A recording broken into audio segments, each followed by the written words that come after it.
here we go. Welcome back to the channel, horse racing fans, and as you can tell by the title of this video, I must be in a good mood today. £20 can be given away at York on the Friday. All you need to do is back 2 winners on the card. All you've got to do, 2 winners on the card. There's 7 races. You can pick horses from any of the races. All you need to do is comment down below 2 horses that are going to win.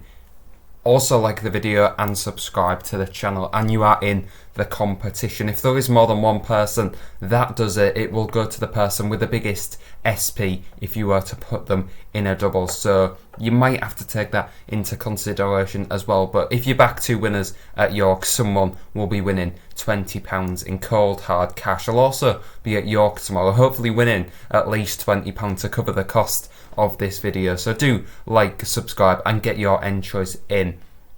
We've got plenty of shorties tomorrow as well. It's a very good card, to be honest, a mix of these big handicaps, some expensive sales races and also some short priced favourites as well. None more so in the first. Russet Gold, Roger Varian trained horse. Will he be one of your 2 picks for the selection? He definitely has a good chance. He had some okay form when running midfield at Doncaster and at Goodwood, and then was much better at Pontefract. That was on good to firm going though. Probably not going to get good to firm going today. The softer going would be a question mark. He was a non-runner at Beverley a few weeks ago as well. I wasn't actually sure of the reason for that, but he has been a while since he's been seen since, so that might just be one thing to bear in mind, but definitely has a chance. Here the short one on the card is definitely Streets of Gold in the 3:15. Looking to make it 5 in a row.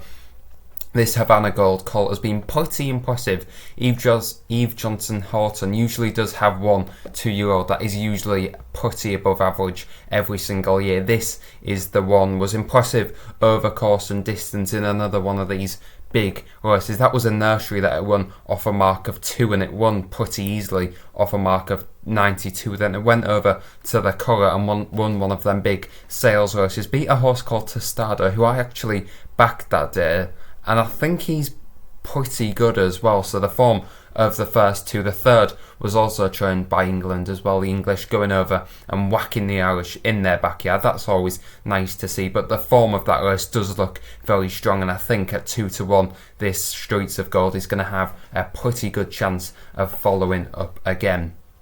Just before we finish the video, I've got a few horses just to keep your eye on, just see how they go in the market overnight. There was all eye-catching last time, so well worth keeping an eye on. The first one is Empire State of Mind in the 20-3, and this horse has done nothing wrong in its last 3 starts. It won at Thirsk with a bit of juice in the ground off a mark of 87, and it was just touched off at Hamilton off a mark of 92, and again just bumped into one at Doncaster off a mark of 93. Was beaten by Atrium that day.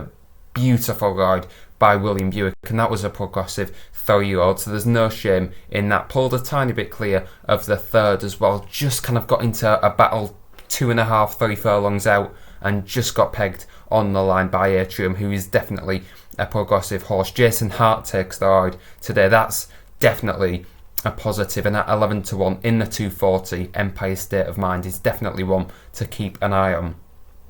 Next up in the 10-4, Post Impressionist is one William Haggis trained horse that I'm surprised that this horse hasn't already done more than it has so far. He's kind of been one that has shaped. He's got the form. He was behind Eldar Eldorov, the future St Ledger winner at Newcastle on its 3rd start, and it's just things haven't gone his way since. But I think off a mark of 87, Adam Farragher taking the ride, I think this could be his day. Definitely stays the 1 mile 6, showed that last time at Haydock, and if you haven't watched that run, go watch it. It was beaten about a half a length, it was a neck and a head back to 3rd. It was the most unlucky horse you've ever seen. It had absolutely no room up the rail at all, and that was in a pretty strong race. This of course is a step up, but I think the strong pace is definitely going to suit. A little bit of juice in the ground as well. Post Impressionist at 8-1 is one to keep an eye on. And finally, in the penultimate race in the 5 o'clock, it's a novice stakes over 6 furlongs, class 3. A few of these horses do already have decent form. But the one that the colours, the owners had a lot of impressive 2-year-olds, especially first time out this season, is Nawalia. Kevin Ryan and Tom Eves takes the idol. Remember Queen Me was a horse who, in these colours, ran absolutely huge on debut. It actually won on debut, then finished third at York next time out. So the trainer can ready one is he hasn't had the best strike rate with 2-year-olds this season, but I remember backing a few in the early parts of the season. They always just seem to finish second, kind of learning as they go on the job and just not knowing enough to win first time out. I'll definitely be interested to see the price on this one. It might just be one that's overlooked in the market, as a few do have some decent form in here, but it's definitely nice. Well, it was nice as a yearling. It was resold for €120,000 after being bought for 45,000 guineas, so that's definitely promising. I'll be seeing it in the paddock, and I'll be putting it out on my Twitter, Joe McCabe12345, what you need to do about this horse. If it's one that looks ready for the occasion, also the market will play a huge factor as well. But that's all from me. Don't forget to get entered into this competition. 2 winners in the comments down below. Like and subscribe, and you're in the competition. The best of luck, and I'll see you next time.